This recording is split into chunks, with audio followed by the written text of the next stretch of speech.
একটি গাভী দুইতে মায়েদের যতটা সময়, অতটা সময় আপনি এক জায়গায় দাঁড়াবেন না, সব ঘুরে ঘুরে বেড়াবেন। সেই প্রতিজ্ঞায় আপনি জলাঞ্জলি দিয়ে আপনি আজ 4 দিন আমাকে ভাগবত শোনাচ্ছে, কিন্তু কি শোনাবে? 4 দিন, আমি তো বাঁচবো মাত্র 7 দিন। সপ্তাহ জীবিতাবধি 7 দিন বাঁচবে। আমার জীবনের 7 দিনকে আপনি শুধু গত করে দিলেন শুধু ভক্ত চরিত্র বর্ণনা করি, ভক্তের কথা বলছেন। তৃতীয় স্কন্ধে কপিলের কথা বললেন, চতুর্থ স্কন্ধে ধ্রুবের কথা বললেন, পুরঞ্জনের কথা বললেন, পঞ্চম স্কন্ধে জড়ভরতের কথা বললেন, ষষ্ঠ স্কন্ধে অজামিলের কথা বললেন, সপ্তম স্কন্ধে ভক্তরাজ প্রহ্লাদের কথা বললেন, অষ্টম স্কন্ধে গজেন্দ্র লক্ষণের কথা বললেন, আর শুধু ভক্তের কথা বললেন। আপনি তো কৃষ্ণ কথা বললেন না।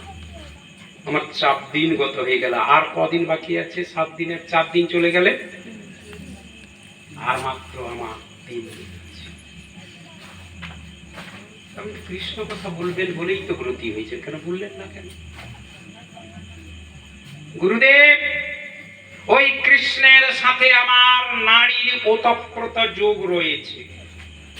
গুরুদেব, আমার ঠাকুমা সুভদ্রার উনি ভাই কৃষ্ণচন্দ্র, আমার ঠাকুর দাদারা যুধিষ্ঠিরাদি পঞ্চপাণ্ডব ওই শ্রীকৃষ্ণকে কর্ণধার রূপে লাভ করে ভীষ্মাদি তিমিঙ্গিল পূর্ণ মহাকৌরব সমান উত্তীর্ণ হয়ে গিয়েছিলেন। সুতরাং উনি হলেন আমার কুলের দেবতা, আমার বংশের ঠাকুর। আমার ঠাকুমা সুভদ্রার উনি ভাই। আপনি কৃষ্ণ কথা বলুন। গুরুদেব, আরো কথা আছে। আমি যখন আমার মা উত্তরার গর্ভের কুক্ষি মধ্যে অঙ্গুষ্ঠ প্রমাণ শরীর নিয়ে অবস্থান করেছিলাম, তখন কুরুক্ষেত্রের রণাঙ্গনে ওই অস্ত্র গুরু দ্রোণাচার্য চক্রব্যূহ রচনা করে আমার পিতা 16 বৎসরের যুবক অভিমন্যুকে অন্যায় সমরে সপ্তরথী মিলে বধ করে দিয়েছে। গুরুদেব, জন্মাবধি আমার পিতার বদন খানা দেখি নাই। আরো কথা আছে গুরুদেব।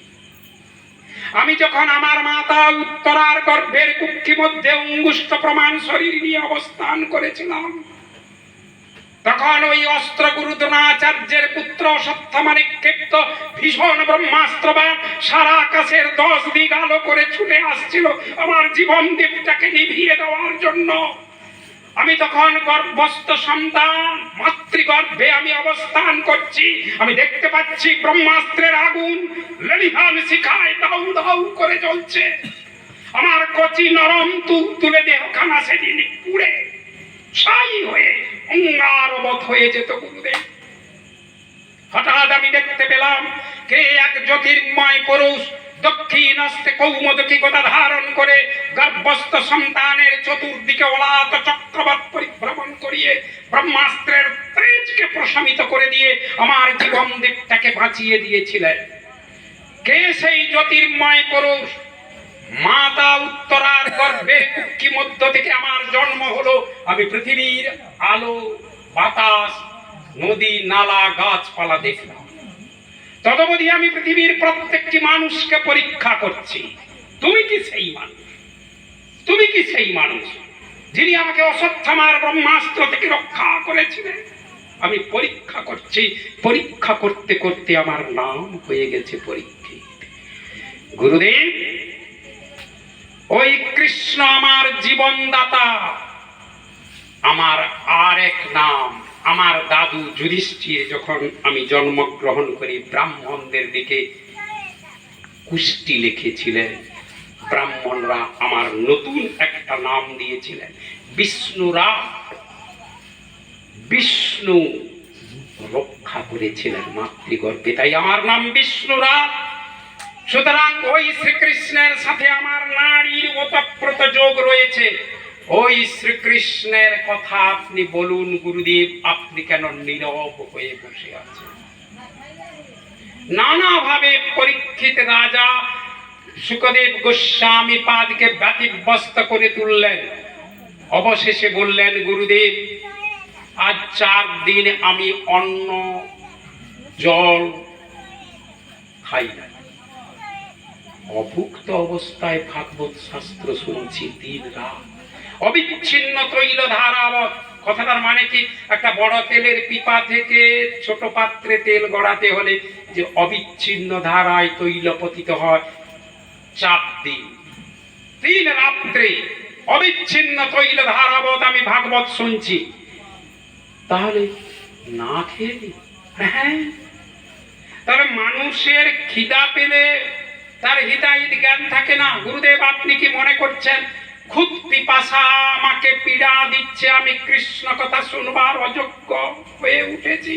তাহলে গুরুদেব শুনুন, নৈষাতি দুঃসহাত স্ফুন্মান তক্তোজ্জম পিপাধতে পিবন্তং তন মুখাম্বোজং চ্যুতং হরি কথামৃতম।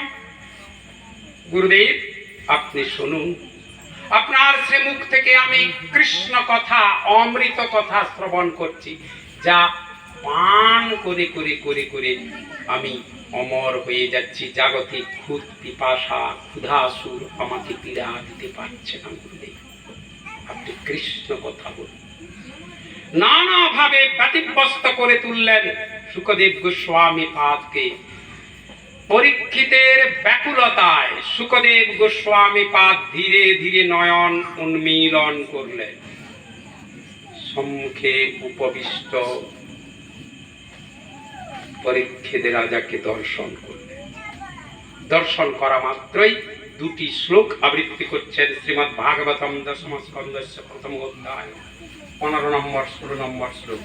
সম্যক পেব সীতা বুদ্ধি তব রাজর্ষি সত্তম বাসুদেব কথায়ন্তে যজ্জাতা নষ্টি কিরতি। বাসুদেব কথা প্রশ্ন পুরুষং স্ত্রীন পুনাতি ভক্তারং প্রচ্ছকং শ্রোত্রী স্তৎপাদ সলিলং যথা। 2টো শ্লোক শুনিয়ে দিলেন। কি বললেন এই 2টো শ্লোকে? প্রথমেই শুকদেব গোস্বামী পাদ ভাগবত শ্রোতা তথা পরীক্ষিত রাজাকে সম্বোধন করছেন, তুমি রাজর্ষি সপ্তম। এই যে রাজর্ষি সপ্তম, রাজর্ষি সপ্তম কথাটার মানে কি? যিনি রাজা তিনি ঋষি, যিনি রাজা তিনি ঋষি। রাজর্ষি কি সমাস হবে? কি সমাস হবে? কর্মধারয় সমাস। যিনি রাজা তিনি ঋষি, রাজর্ষি। যেমন জনক ঋষি। এই জনক ঋষিদের মতো কয়েকজন রাজর্ষিকে যদি এই সভাতে বসিয়ে দেওয়া যায়, কয়েকজনকে, তার মধ্যে যিনি সেরা হবে। রাজর্ষি নাম সপ্তম যশ, রাজর্ষি সপ্তম বহুব্রীহি সমান।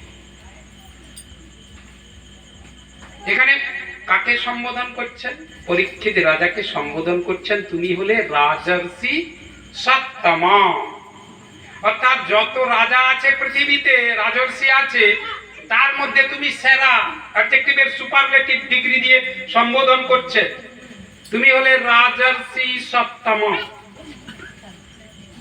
তোমার মতো রাজা যদি সিংহাসনে বসে থাকে, প্রজাগণ সুখী স্বচ্ছন্দে জীবন যাপন করতে পারে। কেন না? তুমি হলে ধার্মিক রাজা। আলেকজান্ডারের, আপনারা দিগ্বিজয়ী বীর আলেকজান্ডারের নাম শুনেছেন তো ইতিহাসে?